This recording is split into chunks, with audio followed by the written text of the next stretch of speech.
Good morning all dear students. Last class में हमने rule of law and respect for rights ये पढ़ लिया था कि जो कानून के जो नियम हैं और जो दूसरों के जो राइट है हमें उनका आदर करना चाहिए। और हमने एक जिम्बाब्वे का जो एग्जाम्पल लिया था कि जिम्बाब्वे को 1980 में वो स्वतंत्र हो गया था, ठीक है। और उसके बाद वहाँ जानू पीएफ जो पार्टी थी उसका वहाँ पर राज हुआ और उसके जो स्ट्रगलर थे रॉबर्ट मैगवे, उन्हीं का वहाँ पर शासन रहा, उन्होंने ही रूल किया पूरी कंट्री को।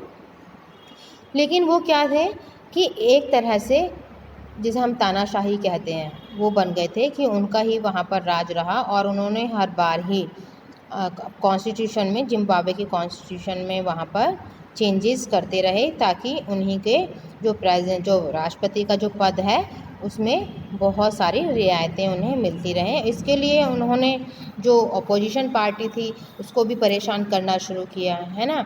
और जो न्यूज़पेपर, जो हमारी मीडिया थी उसको भी अपने अंडर में ले लिया, जजेस थे उन पर भी अपना कंट्रोल कर लिया। तो आज हम क्या देखते हैं कि जो जिम्बाब्वे है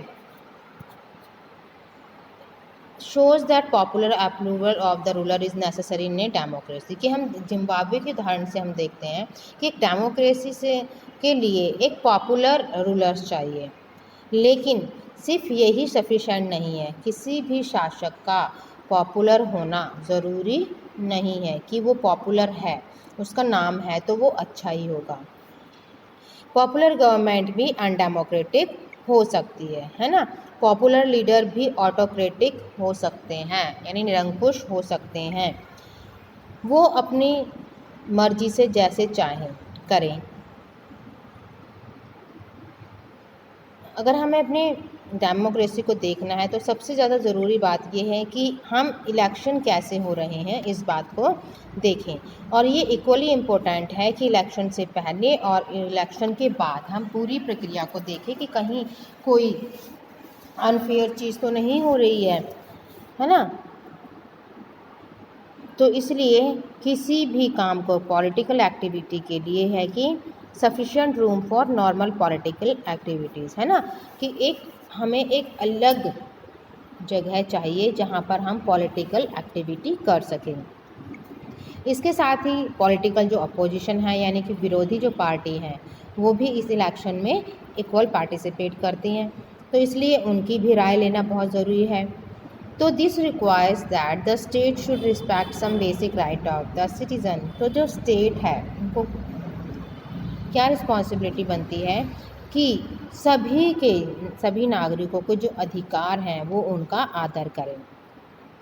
उनको वे सोचने के लिए फ्री हैं, है ना, कि वो कुछ भी सोच सकते हैं, अपना डिसीज़न लेते हैं, अपने जो ओपिनियन है वो एक्सप्रेस कर सकते हैं, अपने एसोसिएशन यानी कोई संघ बना सकते हैं, है ना। और इस तरह से वो पॉलिटिकल एक्शन ले सकते हैं। यानी कि कानून, हम कह सकते हैं कि सभी कानून की नज़रों में बराबर हैं। तो ये जो सारे अधिकार हैं ये क्या है, protected by an independent judiciary. जो हमारी जो स्वतंत्र न्यायपालन होती है वही हमारे इन अधिकारों को सुरक्षित रख सकती है। इसलिए सभी को हमारी जुडिशरी का क्या है, आदर करना चाहिए। इसके बाद हम नेक्स्ट चैप्टर में पढ़ेंगे इसको। इसी तरह से कुछ और भी कंडीशन हैं जो गवर्नमेंट पर अप्लाई होती हैं जब वो चुनाव लड़ते हैं। Democratic government can not do what ever it likes. यानी एक डेमोक्रेटिक गवर्नमेंट अपनी मर्जी से कुछ भी नहीं कर सकती, यानी ऐसा नहीं है कि वो जैसा चाहती है वैसा करें।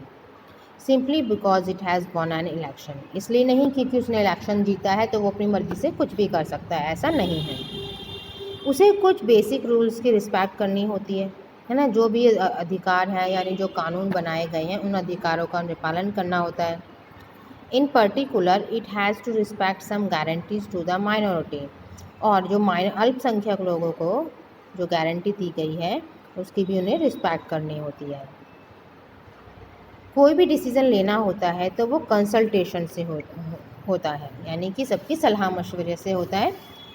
सभी ऑफिसर को अपने जो राइट्स हैं और रिस्पॉन्सिबिलिटी है जो हमें संविधान ने दी है उनको निभाना होता है। और ये सारे जो each of these is accountable not only to the people, सिर्फ ये लोगों के प्रति ही जवाबदेह नहीं है बल्कि इंडिपेंडेंट जो ऑफिशियल्स होते हैं उनके प्रति भी अकाउंटेबल होते हैं। तो इसके बारे में हम चैप्टर 4 में पढ़ेंगे।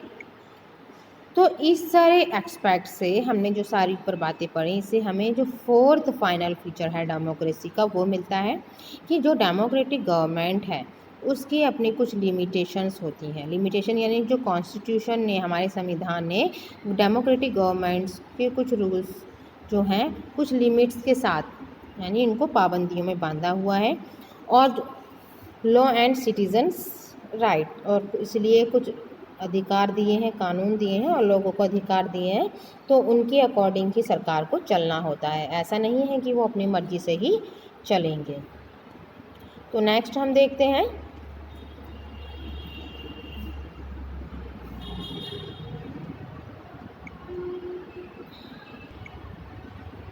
नेक्स्ट है कि जो हमने जितनी भी डेफिनेशंस देखी हैं उसकी समरी देखते हैं, सारांश जिसे कहते हैं। कि हमने एक सिंपल डेफिनेशन से स्टार्ट किया था कि डेमोक्रेसी एक गवर्नमेंट का फॉर्म है जिसमें कि हम अपने रूलर्स को इलेक्ट करते हैं और वो लोगों द्वारा इलेक्ट किए जाते हैं। तो इससे हमने क्या देखा कि यही जो डेफिनेशन है ये एडुकेट नहीं है, यानी ये पर्याप्त नहीं है। हम इसके कुछ और कीवर्ड्स यूज़ करेंगे। तो हम उनके through a series of example we work out 4 features. तो इसी सीरीज़ को, इसी डेफिनेशन की सीरीज़ को लेकर हम इसके एक एक फीचर्स को यानी एक एक विशेषताओं को हम पॉइंट आउट करेंगे। तो accordingly democracy is a form of government, कि इस डेफिनेशन के अकॉर्डिंग जो गवर्नमेंट है वो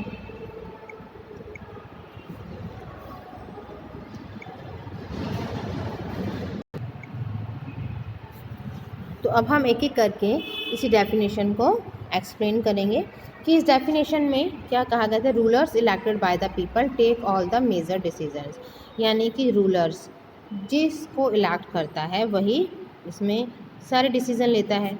elections offer a choice and fair opportunity to the people, यानी कि इलेक्शंस जो होते हैं उसमें लोगों को पूरी चॉइस होती है और ऑफ़र होता है कि वो अपने करंट रूलर्स को चेंज कर सकें। ये जो चॉइस और अपॉर्चुनिटी होती है ये सभी लोगों को इक्वल बेसिस पर होती है, यानी उनके साथ किसी आधार पर भेदभाव नहीं किया जाता है। Exercise of this choice leads to a government limited by basic rules, constitution and citizen right. तो जितनी भी चॉइसेस हैं, है ना, जो भी काम होते हैं, to a government limited by basic rules, कोई भी जो गवर्नमेंट है जो भी कदम उठाती है वो एक जो बेसिक रूल्स होते हैं हमारे कॉन्स्टिट्यूशन में और जो लोगों के अधिकार होते हैं उनके अकॉर्डिंग ही वो सारे रूल्स फॉलो करती हैं। अब हमने यहाँ पर बहुत सारे एग्जाम्पल देखे हैं, उन्हीं एग्जाम्पल के थ्रू हम देखेंगे कि कौन से जो एग्ज़ाम्पल हैं वो डेमोक्रेसी के अकॉर्डिंग काम करते हैं और कौन से जो एग्ज़ाम्पल है वो डेमोक्रेसी को डिनाई करते हैं। तो इनके रेलिवेंट जो फीचर्स हैं डेमोक्रेसी के वो हमने ऊपर कर लिए हैं, तो ये आपको खुद ही करने हैं। आगे हम जो देखते हैं वो ये है कि वाई डेमोक्रेसी, कि डेमोक्रेसी क्यों ज़रूरी है। तो हमने argument broke out in madam Lyngdoh class, कि मैडम लिंगदो की क्लास में आर्ग्यूमेंट शुरू हुआ था। She had finished teaching the previous section on what is democracy and asked the student if they thought democracy was the best form of government. Everyone had something to say. क्योंकि class में जो discussion हुआ कि जो democracy है वो best है, तो इसी बात पर सब अपने अपने जो व्यूज़ हैं वो दे रहे हैं। अब जो है मेरिट्स ऑफ डेमोक्रेसी, है ना, कि लोकतंत्र के जो पक्ष में जो तर्क हैं वो क्या हैं। योलांडा जो कि एक स्टूडेंट है वो क्या कहती है कि हम एक डेमोक्रेटिक कंट्री में रहते हैं और सारे जो वर्ल्ड के जितनी भी कंट्रीज़ हैं वो सभी डेमोक्रेसी चाहते हैं। जो देश पहले डेमोक्रेटिक नहीं थे अब वो डेमोक्रेटिक हो गए हैं। तो all great people sad nice things about democracy, कि जितने भी ग्रेट लोग हैं, जितने भी महान पुरुष हैं, उन सब ने डेमोक्रेसी के बारे में अच्छा ही कहा है। Isn't obvious that democracy is the best, क्या डेमोक्रेसी वास्तव में सही है। Do we need to debate this, अगर ये सही है तो हमें इस पर डिबेट करने की कोई ज़रूरत नहीं है। तांगिनी क्या कहती है, पर लिंगदो मैडम ने कहा था कि ज़रूरी नहीं है कि जिसे सब एक्सेप्ट करें उसे हम भी एक्सेप्ट करें, और जो फेमस चीज़ होती है ज़रूरी नहीं है वो अच्छी होती है। तो इसलिए ये हम कहीं गलत राह पर तो नहीं जा रहे हैं इसको एक्सेप्ट करके। किसको एक्सेप्ट करके? डेमोक्रेसी को एक्सेप्ट करके। अब जो जैनी है वो क्या कहती है? Yes it actually a wrong path, हाँ ये गलत रास्ता है। हमारी जो डेमोक्रेसी है वो देश के लिए क्या किया है उसने, 7 दशक से ज़्यादा हो गए, यानी 70 साल से ज़्यादा हो गए हैं हमारे देश में। So much poverty in the country, यानी देश में अभी भी गरीबी है। तो रिबियांग क्या कहती है, तो but what has democracy go to do with it, तो क्या किया जाए इस डेमोक्रेसी का? क्या गरीबी इसलिए है क्योंकि डेमोक्रेसी है, या डेमोक्रेसी के कारण गरीबी है, या गरीबी के कारण डेमोक्रेसी है? तो इससे क्या निष्कर्ष निकलता है? जैनी कहती है what ever how does it make a difference, इसमें कोई अंतर नहीं पड़ता।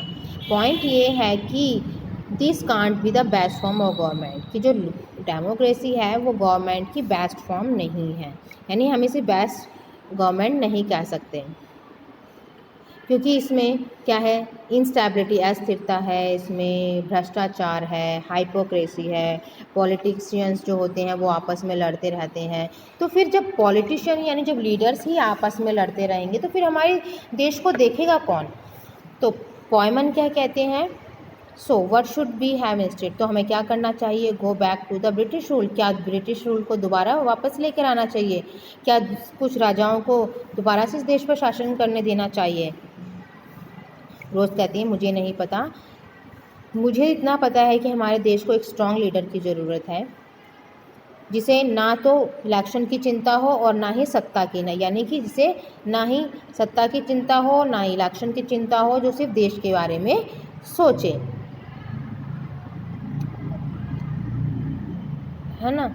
और one leader should have all, और एक ही लीडर के पास सारी पावर होनी चाहिए, है ना, वो देश के लिए सब कुछ सोचे। That alone can remove corruption poverty from, यानी कि वो अकेला ही इस देश में जो भ्रष्टाचार है, गरीबी, उसको दूर कर सकता है। तो कहीं से आवाज़ आती है, इसी को हम डिक्टेटरशिप कहते हैं। डिक्टेटरशिप मतलब तानाशाही कहते हैं, यानी कि जब पावर एक ही व्यक्ति के हाथ में होती है तो उसे हम डिक्टेटरशिप कहते हैं, यानी तानाशाही। अब क्या है कि जो होए स्टूडेंट है वो क्या कहते हैं, तो what if that person start using all the power from himself in his family, what is his corrupt himself, कि क्या अगर एक ही व्यक्ति के हाथ में अगर सारी पावर रहेगी तो क्या वो अपने लिए और अपनी फैमिली के लिए इसको यूज़ नहीं करेगा? क्या वो करप्ट नहीं कहलाएगा? रोज़ कहती है मैं सिर्फ ऑनेस्ट, सिंसियर और स्ट्रॉन्गर लीडर की बात कर रही हूँ। अब होए है वो क्या कहती है, पर ये तो सही नहीं है। You are comparing real democracy with an ideal dictatorship, जो तुम जो हो वो रियल डेमोक्रेसी को आइडियल डिक्टेटरशिप से कंपेयर कर रही हो। हमें आइडियल को आइडियल से कंपेयर करना चाहिए और रियल को रियल से कंपेयर करना चाहिए। Go and check the record of dictatorship in real life, dictator यानी जितने भी तानाशाही हैं उनके रिकॉर्ड्स चेक करो, वो क्या है, ज़्यादा से ज़्यादा भ्रष्ट हैं, सेल्फिश रहे हैं, क्रूर रहे हैं, है ना। It is just we don't get know about this, बस फर्क इतना है कि हमें उनके बारे में कोई जानकारी प्राप्त नहीं होती, वो बहुत ही बेकार होते हैं और you can't even get rid of them, ठीक है। तो उनकी जो सत्ता है वो सही नहीं है अगर हम एक ही व्यक्ति के हाथ में सारी पावर दे दें तो इस तरह से हम कह सकते हैं कि जो डेमोक्रेसी है वो बेस्ट है, और एक ही व्यक्ति के अगर हाथ में कोई पावर रहेगी तो वो सिर्फ अपने लिए यूज़ करेगा। तो बाकी हम नेक्स्ट क्लास में पढ़ेंगे। Good bye.